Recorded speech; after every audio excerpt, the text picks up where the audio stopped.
community and public aspect to it. It goes hand to hand. I mean, I cannot separate those elements, and those are always been so natural in my work. For example, 2 years ago, somebody, a second-hand shop, in fact, antique collector, found a painting and then discovered that it belongs to me, but the signature was different. At that time, I was using my other name. Did you recognize it? He found out that it's my painting, and he sent me a picture. It's an antique shop, and I don't know how he ended up having it, and I don't know who had it. Because after I left, and especially after my mom died, my father didn't have much control of my work or my mom's stuff and our stuff. Some got disappeared, some given away, and all these things, okay? Are these the things that you left behind? Of course. Yeah, okay. Of course. And then he decided, I mean, he sent me pictures, and I was so happy to see that, because I even forgotten that image. And last week he said to me that I'm going to put this into museum, and I'd like you to tell me what this picture is about. It was painted 1974, during the war or after the war, especially after the war. We became a refugee, and we moved to the north. Paintings has a kind of influence of El Greco in terms of coloring and the sort of the slimness of the elongated. Yeah, Manierism. Yeah, the elements. That's called Manierism. Yeah, I mean, I don't know what that is, but they were all nude figures. I mean, that is very powerful, because becoming a refugee, moving home, as you got stripped to be completely naked, you leave everything behind. Were you living on the Greek side that time, before the war? I don't like this definition. It's not a Greek side. It's the South Cyprus. Okay, so you were on the south side of yeah, Cyprus. Okay. In Limassol. Okay. It's in the south of the island, and moved to the North Island. I mean, the whole Cyprus belongs to the Cypriots, Greek and the Turkish. It doesn't matter. It doesn't matter, but yeah. And what was interesting, I mean, what I wrote, I said that, yes, I mean, it was the experiencing becoming a refugee and abandoning your identity, your belongings, your heritage and everything. Your surrounding, yeah. And moving into unknown as a family. And then I made another comment that because especially the people from south moved to the north, they end up occupying or living in Greek Cypriot houses. It was a similar cases with some Greek Cypriots in the south. Said, Selma, if you do that fast, it doesn't get focus. Yeah. You just have to take it slow down you a bit. You have to. The charger, the battery is finishing right now. Yep. Okay. That's the reason why I'm like, whatever I can catch. Yeah. Okay. And I said, I mean, Turkish Cypriot, and moved to the north, and they claimed new identities. They claim new houses. They claim new. They become new beings. And yeah. I'm not sure whether I'm happy with those new identities, But you were forced into by war, in a way. It's a different. That is a different subject.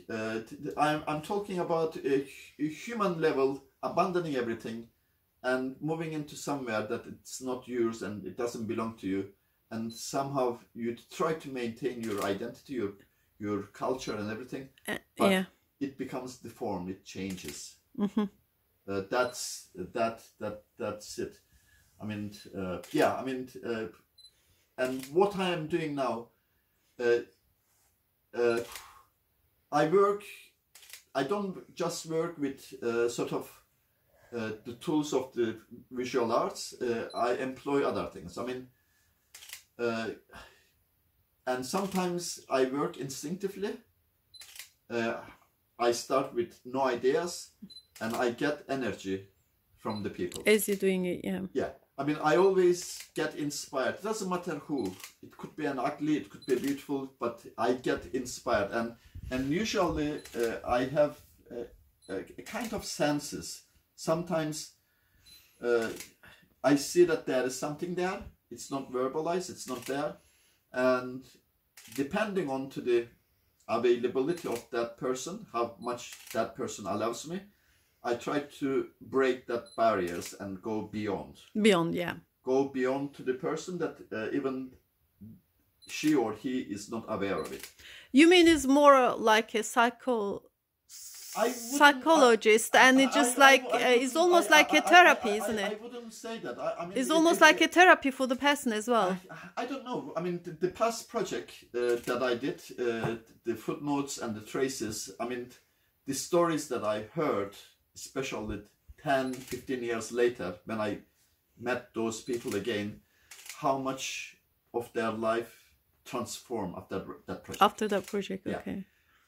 Personal lives, their relationships, and many things has changed, because so it has a direct effect what you do with. I mean, luckily many has been very positive. Because I'm very sensitive, I don't want to bring out anything negative. I bring out positive things in people. I always see positive aspects in people. That's why when I do projects, yeah, you just want to see the creative part of people, and you want them to. It's not that I don't. I just want to I just want to see themselves. I just want to see them, and what I see is something that they may not see in it themselves. And if they are willing and if they are wishing, that creativity process of that creative working channels into their life in a creative way. That's what I see.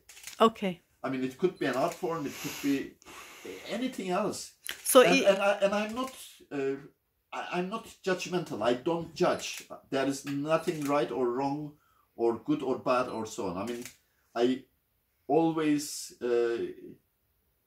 respect the views and ideas and whatever, and it's their choice, and it's their life, and I mean. And I don't make any judgmental things about it, and you don't try to change them, basically. No, you just do what you need to do. Not need to do, but more like, you know. It doesn't sound, I just get what I want and that's it. No, it doesn't work like that. There's a very fragile, very sensitive thing. And I respect their privacy. Their space, yeah. Their space. Yeah.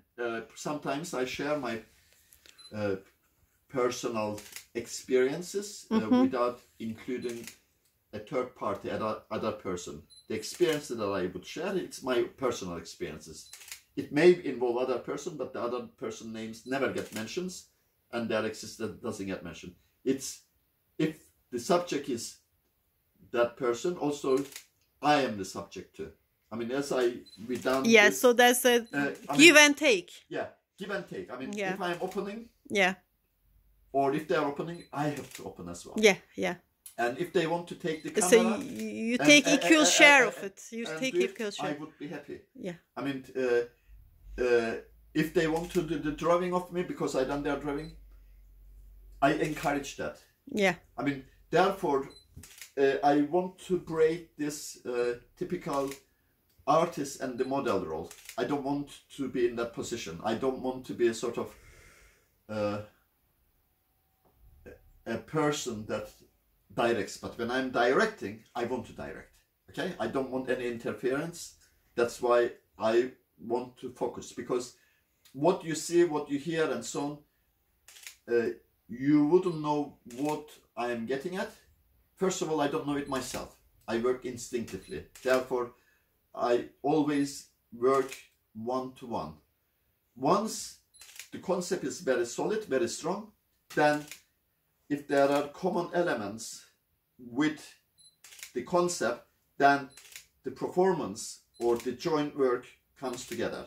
Like curating an exhibition. You have a concept and you look for the artists that they are dealing the same subject or same concept, and you bring them together, or you give them concept, and by defining the concept, you bring them together. But at this work, I have a sort of a methodology. For each person, I need to create the concept. I see. It's more like a research case then. In that case, if you're using methodology, and it's like, it's not a research. It's the work itself. It's the work itself. I mean, it's not a research. I mean, I'm not doing a research. I'm actually doing the work itself. Yeah, that's it. okay. I meant like you learn.